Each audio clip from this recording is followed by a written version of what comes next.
ஒரு நாள் தான் டயம். முடிஞ்சா பணத்தை கொடுங்க, இல்ல கிளம்புங்க. நாளைக்கு இதே நேரம் வருவேன். பணம் ரெடியா இருக்கணும்.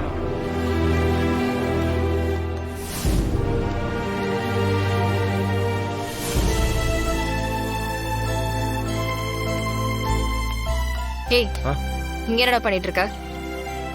உன்னை கூட்டு போலான்னு வந்தேன். நான் என்ன குழந்தையா? எனக்கு வீட்டுக்கு வர தெரியாதா? அதான் வந்துட்டேன்ல, வண்டியில ஏறு. என்ன இவன் ஒரு மாதிரியா இருக்கா? ஏய், யார் பைக் இது? அது ஃப்ரெண்டோட வண்டி. மாறா, நீ முன்ன மாதிரி வெட்டியா இல்ல.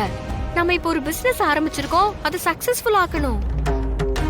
நாம வீட்டை விட்டு வெளியே வரும்போது என்ன சவால் விட்டு வந்தோம், அது ஞாபகம் இருக்கா இல்லையா உனக்கு? இருக்கு. இருக்கிற மாதிரிலாம் தெரியலப்பா. இப்படி காலேஜ் வாசல்ல சுத்திக்கிட்டு இருந்தனா கடையை யாரு பாத்துக்கிறது?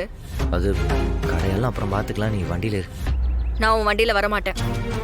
ஏ வீரா, வீரா ஒரு நிமிஷம் நில்லு, நான் சொல்றத கேளு. நில்லுன்னு சொல்றேன்ல. உன்னை நான் கடையை எத்தனை மணிக்கு சாத்த சொல்லிருக்கேன்? 10 மணிக்கு. இப்ப டைம் என்ன? 5. இப்படி 5 மணிக்கு கடையை சாத்திட்டு காலேஜுக்கு வந்து நின்னுட்டு இருக்க?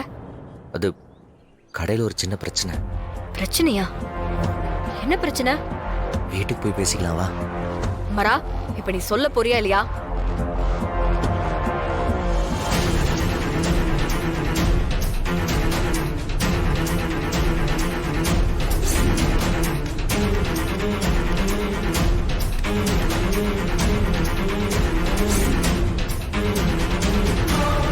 இது நீ எனக்கு கால் பண்ணி சொல்லிருக்கலாமேடா.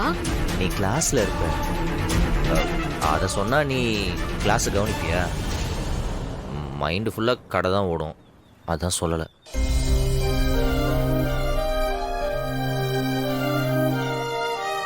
என்ன யோசிக்கிற? இது உங்க அக்காவோட வேலையா இல்ல விஜயோட வேலையான்னு யோசிக்கிறியா?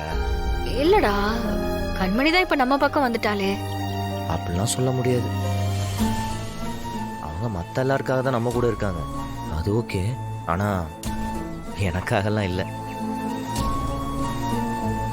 ஏய், நீ வருத்தப்படணுங்கிறதுக்காகலாம் சொல்லல, ஜஸ்ட் ப்ராக்டிக்கலா சொல்றேன், அவ்வளவுதான். அப்ப கண்மணி தான் அவங்கள வர சொல்லியிருப்பாங்கன்னு நினைக்கிறியா நீ? அப்படிலாம் சொல்லல.